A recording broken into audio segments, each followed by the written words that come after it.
So I want to begin with a story. It's a story that you know. It's the story of the Wizard of Oz. And Dorothy was swept away by a tornado in her house. And when she lands, she discovers that she's landed on top of the Wicked Witch of the East, and she's killed her. But the Munchkins are pretty happy that that Wicked Witch is gone, and they celebrate this. And they give Dorothy the ruby red slippers. And Glinda, the good witch, who is my personal favorite, tells Dorothy to follow the yellow brick road to go see the Wizard of Oz, and that maybe he will be able to help her return home. And we know she has traveling companions on her journey. She has the Scarecrow who wants a brain. She has the Tin Man who wants a heart, and she has the Lion who wants courage. And of course, there are obstacles on the journey, right? We got the other Wicked Witch of the West who's really pretty mad that her sister got smashed and is dead, and she sure wants those ruby red slippers.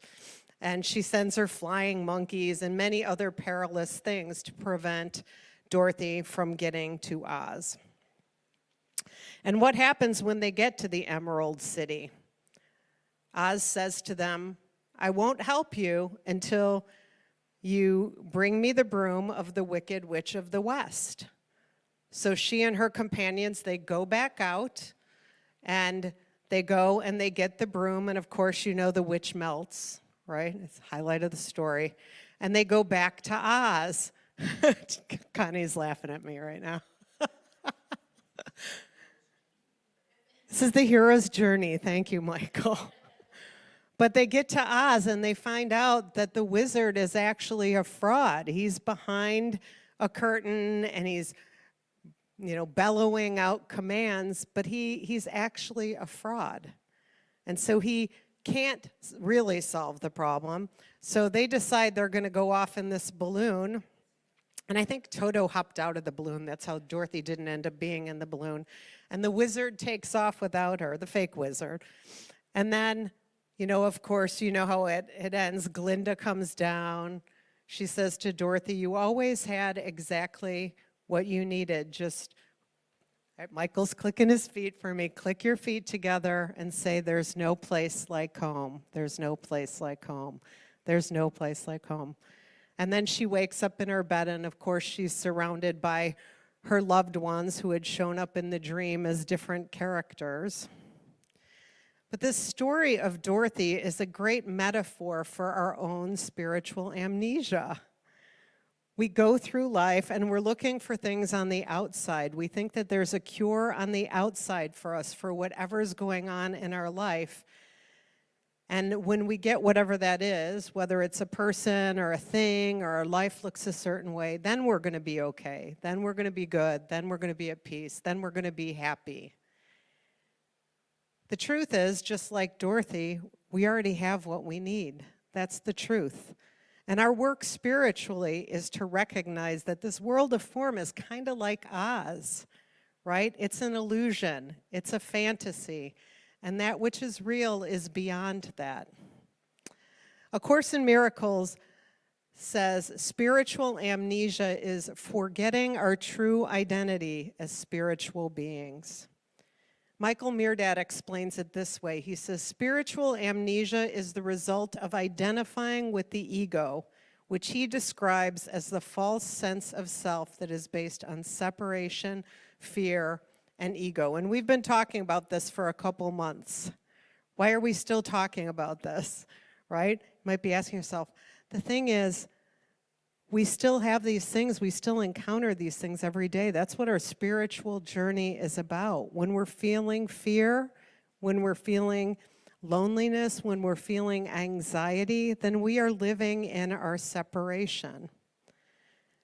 And Michael Meerdad goes on to say, once we chose to believe that we were separate, limited beings living in a limited world, we then needed a limited body in which to express our limited consciousness. Since the outer world is a mirror of our inner world, what we see on the outside reflects our thoughts and beliefs on the inside. And as Don read to us from Yogananda, it can be hard to believe it's an illusion when you have needs and no money to meet them. It's difficult to see that this world is an illusion when you're sick or you're suffering. It feels so real, doesn't it? And so our human experience can be hard because this experience of life is so magnified for us and the things that happen every day.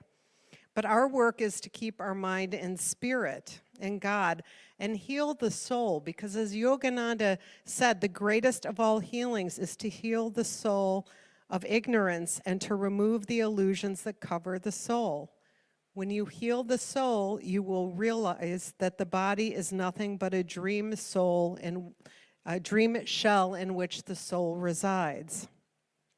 So we're going to look a little bit at how our body reflects our consciousness, and not just your physical body. I want you to think about the body of all your affairs in your life, money, relationships, just the body of your affairs.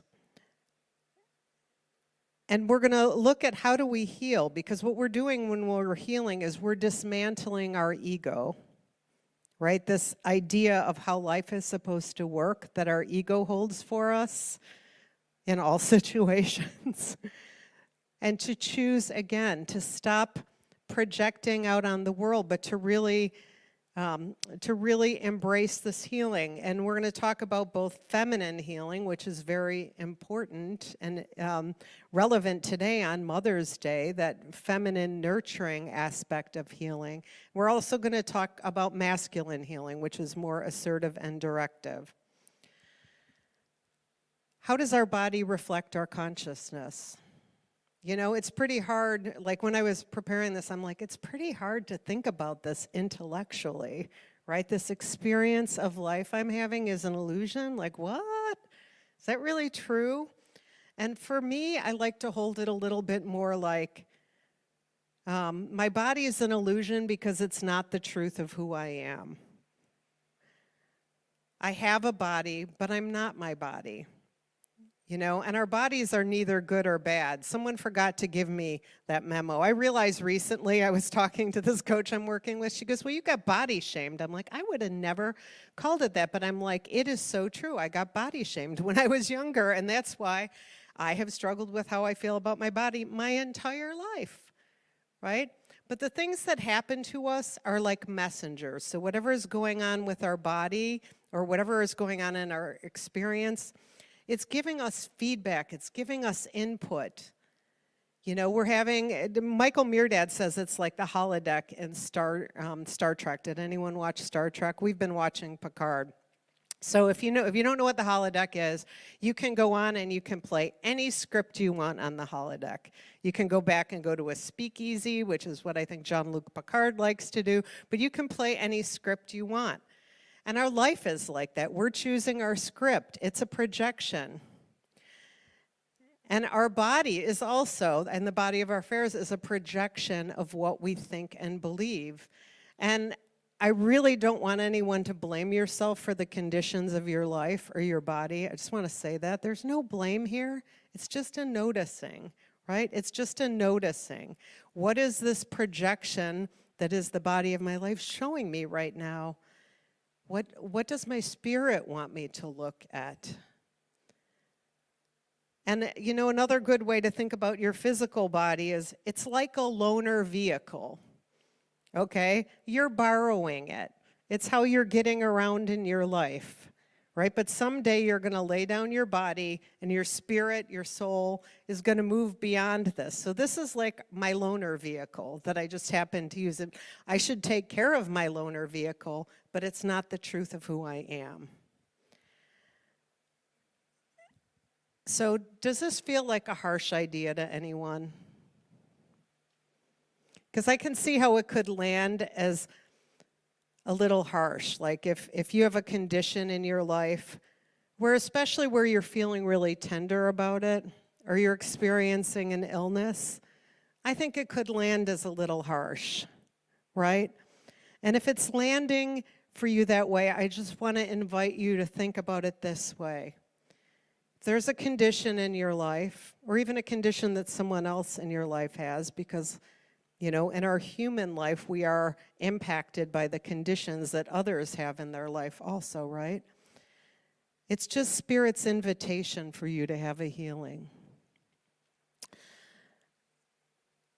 So I remember I had this cancer scare. I've talked about this many times, but if you think about this idea of projecting, my doctor was projecting her consciousness on me that I was going to get cancer, right?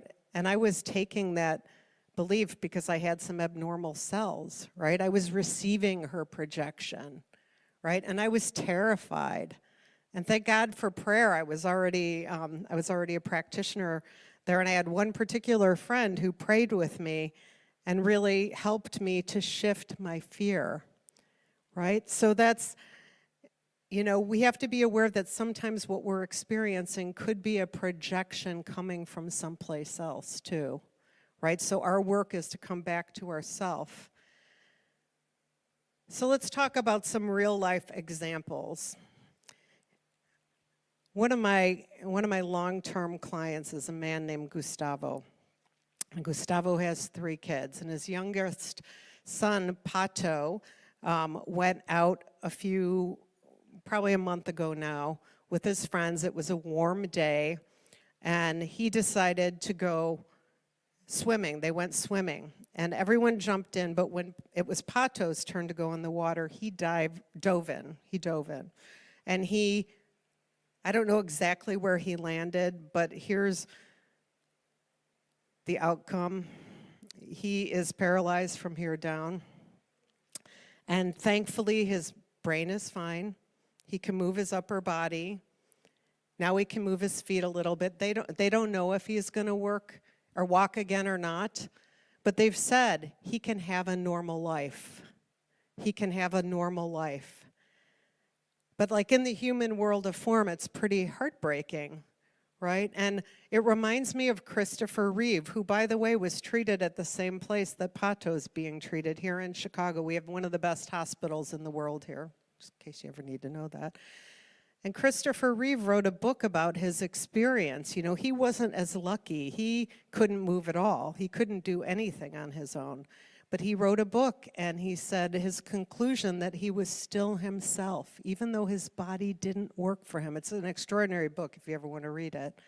So there are things that happen in our life, but we're still ourselves, right? We're still ourselves, and that's true of any illness. Many of you know my sister passed away really unexpectedly a couple weeks ago. She hadn't been feeling good for a couple days. She had some sort of lung infection, and she basically just didn't wake up.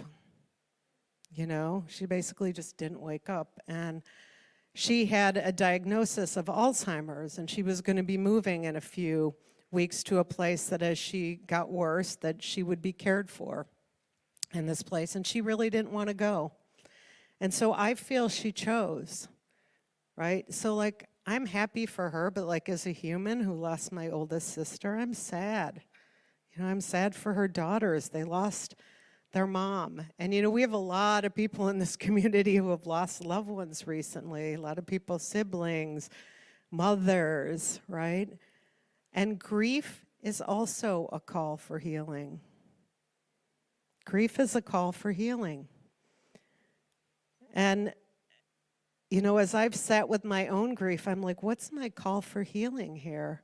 Right now I just only am really in a place you know what? I just want to be right now, right? I don't want to go fast.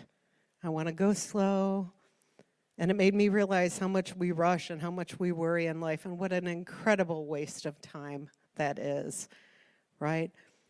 But it also made me realize there's a spiritual healing for me here too. I truly believe that her spirit's free. I believe that for a lot of reasons. I got some woo-woo stories I could tell you later, but I believe her spirit's free. So if I'm sad for me.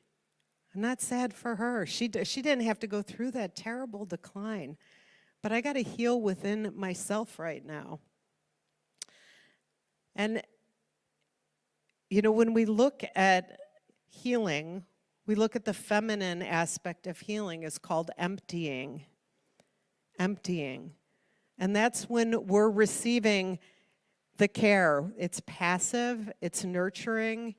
We might be processing emotionally. We might go and get some self-care. We might get a massage. We might get some Reiki. We might do some breath work. We might get some counseling. We might get some prayer. But like this passive and nurturing energy is really just allowing us to settle, right? Settle back into ourselves. And it's not a process to be rushed. Like, we think people should be over things instantly in this culture. And it doesn't mean, you're going to plant a flag and live in the land of grief, but it means you have to give yourself time. There are times in life that we should be crying, we should be processing, we should be getting support in the things in our life that hurt us. And once the emotions have passed or they've lessened, then we can move forward. But emptying, and it's not just about, grief can also be like, hey, I lost a relationship. I lost a job. I lost something that mattered to me, right? And there's a sadness that goes with that. There's a sadness that goes with that. So we need to let the emotions pass and settle. And it's a form of surrender, really. Right, just surrendering to what is, right? We can't change it. We have to accept it. We might not like it, right? But it is what it is, right? And I do truly believe that we are all still connected to our loved ones after their passing. I believe that. Donna and I were talking, he was saying he hears his grandma's voice in his head sometimes. I hear my mom's voice in my head sometime. Like, honey, it's going to be okay. That's something my mom would have said. So we're still connected, but we just don't have them here physically. And so if that's the place, if you're in the emptying place, some things that you can do is you could journal. You could just simply, you might want to just cry. I think any of us who have been through any kind of grief experience, sometimes crying comes randomly. You're like, I thought I was okay. There I am. I'm crying again, right? That's how it goes. But you could work with a practitioner. I know my practitioner is like an angel in my life. You could do forgiveness work. You could enter a recovery program. It's really all about letting go, right? And it's also where we let go of old beliefs. Right? We let go when we're letting go, we're also letting go of things that don't serve us, right? That we don't want to carry forward on our journey. And then we can step into the more masculine, which Michael Myrdad calls refilling. And that's really about rebuilding our lives, right? We're very good at refilling in New Thought. Like, I'm just gonna affirm. I'm gonna take control. I'm gonna make this happen. And we just have to be careful that we didn't forget to empty before we refill. Because if we don't empty, then we're refilling something that's got a leak in it, right? And we all have habits. So when we refill, we want to really look at our habits and look at how they form and control us. There's been a study that has said that a lot of our habits relate to thoughts. Research has shown that 95% of the thoughts we have every day are the same thoughts, and 80% of them are negative. Isn't that astonishing? Astonishingly. The negatives are stronger in our mind. Like, our neurons actually wire together more strongly, and then they fire together on negative things. This is proven scientifically, and I think if you take a step back and think about it, the brain is just using it to protect you from an unwanted experience, right? Like, well, I sure don't want that to happen, so I'm gonna worry about it, right? That's what we do. But positive thoughts and prayers create new wiring in your brain. Spiritual practices create new wiring in your brain. They create new neural patterns. And this influences and helps formulate new and different types of thoughts in the future.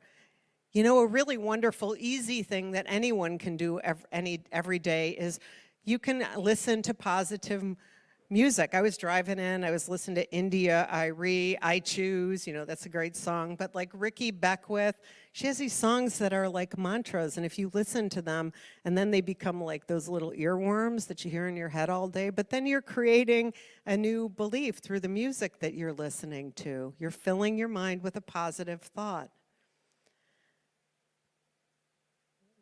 There's a Jewish saying that says, we never see things as they truly are, we see things as we are. So what are you seeing in your life that isn't serving you right now?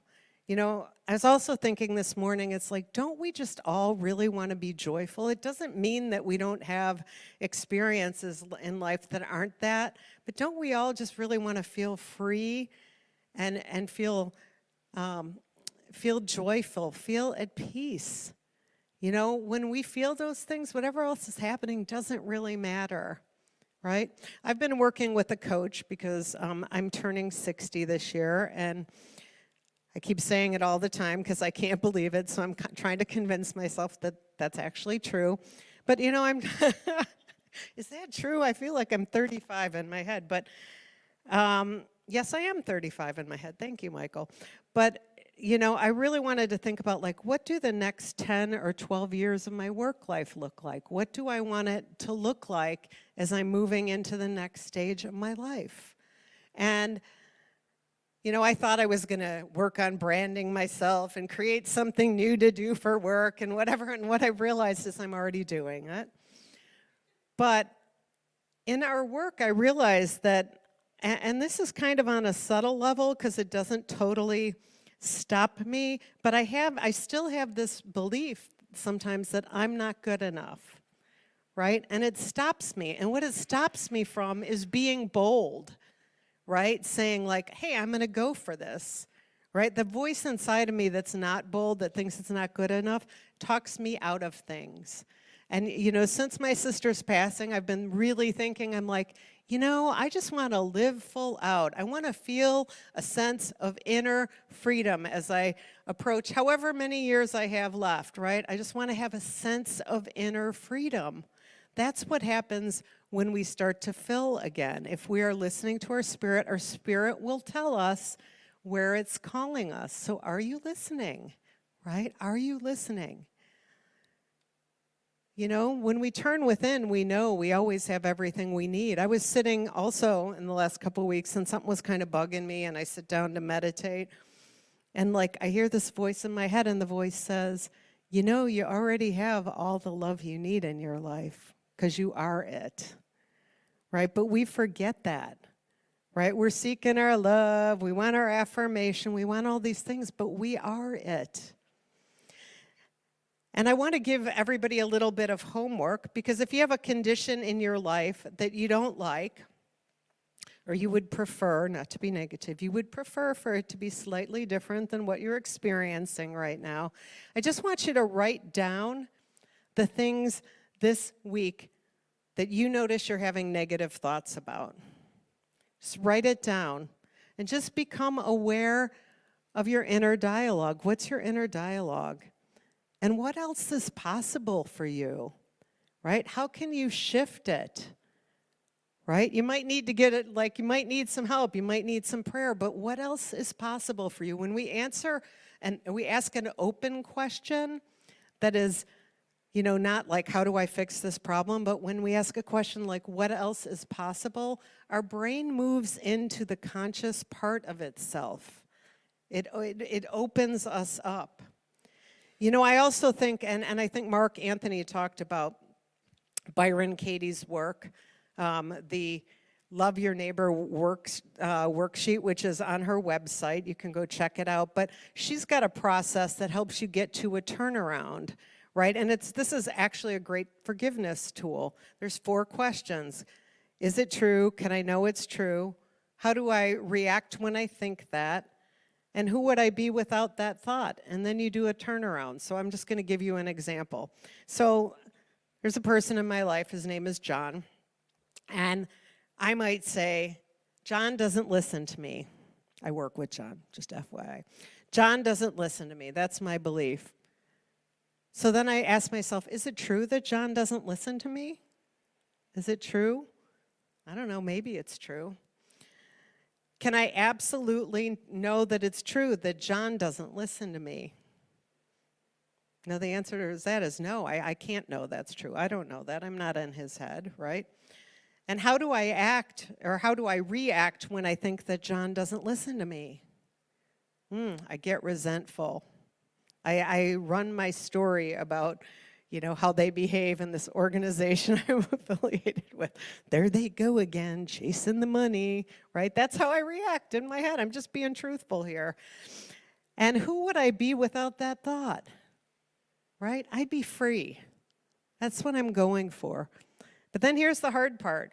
You got to do the turnaround. So I said my belief is John doesn't listen to me.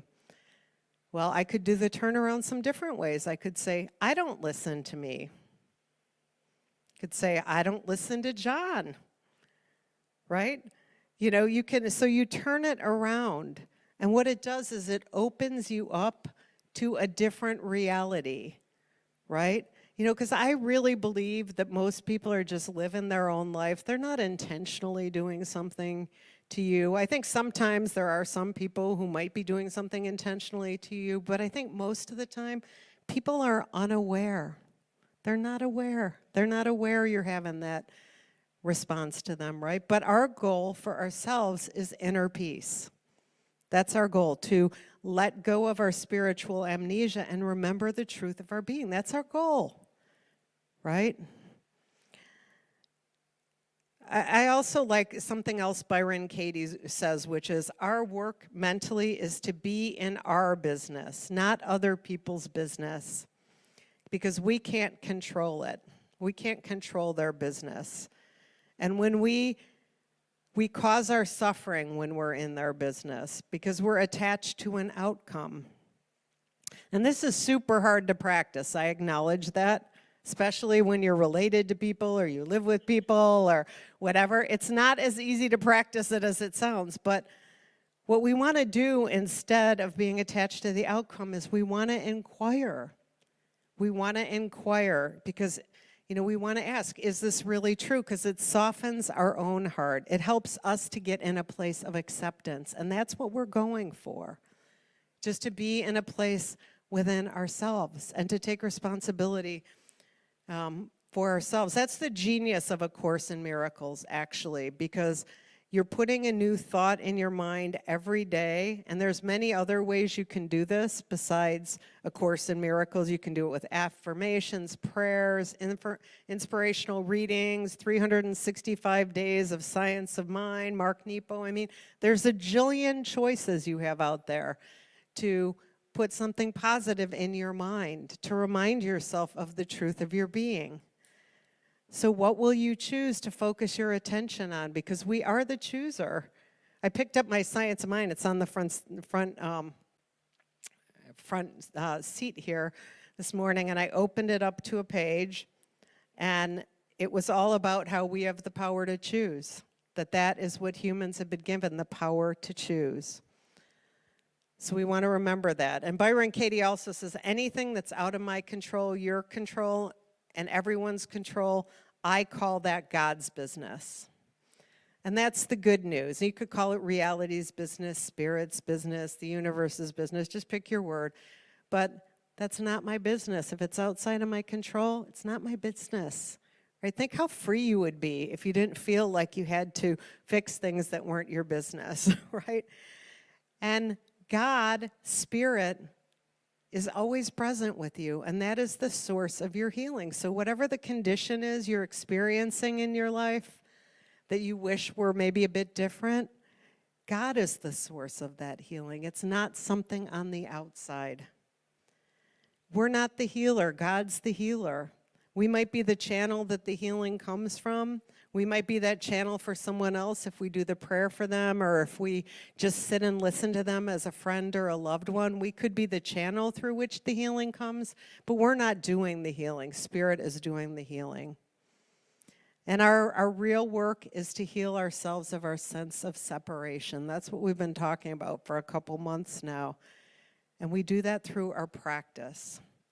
So where are you on your journey right now? If you think about it like a road, you know, where are you yourself? Are you in a period in your life where you really want to be emptying, where you want to be focused on your self-care and, just giving yourself some space? And if that's where you are, awesome. If you're in filling and rebuilding, that's awesome too. So just check in with yourself. Where are you right now? Where are you right now in your journey? And I really want to say, please release any judgment you might have about where you are on your journey. There is no judgment. You know, that's the thing about spirit. We're all always okay. I mean, that's actually the choice. But we need to build our muscle of faith through demonstrating it. And I think that's one of the hardest things on this journey is just to have faith. Because maybe on some level, we still relate to this idea that there is a God outside of us, right? But that's what we're healing here. We are whole already. We are in the oneness. And our work is to allow spiritual healing to happen, allowing spirit to reveal itself. So I want to invite Greg and our beautiful singers to come back up, because we're going to move now into prayer. And I just invite you to close your eyes, and if it feels good, put your hand or hands on your heart. And just in your mind's eye, just offer up wherever you are right now, and just ask your spirit to help you.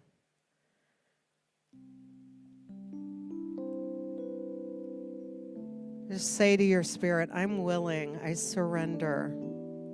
I surrender whatever is going on in my life on this altar of the Holy Spirit, the whole spirit of life, the spirit of life, which is love and grace and wholeness and well-being, this place where always and everywhere you are already well. You're already good. Nothing is missing.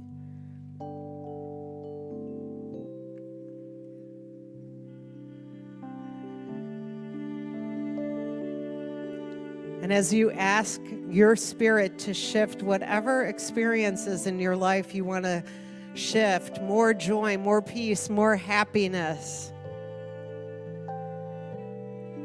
just know that you're already whole. You already have everything that you need.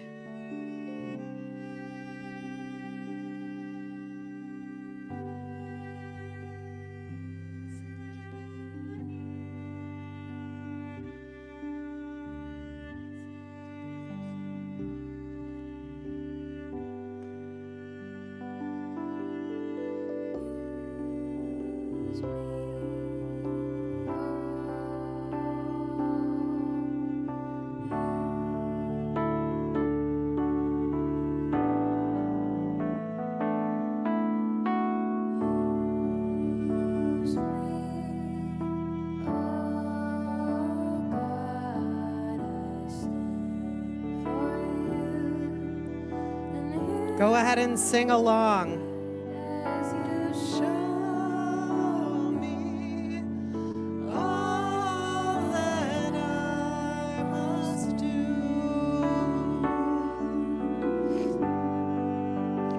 And so we just know that there is a transformation happening inside of each one of us, that something greater is coming forth. Greater life, greater love, greater peace, greater well-being, moving beyond to our spirit, knowing our wholeness, knowing the love that is the truth of our being. This is what I know and affirm for all of us. I say yes to this, and I am grateful. I am grateful because I know that the Spirit that created us already knows what we need and is already making it so. And so it is.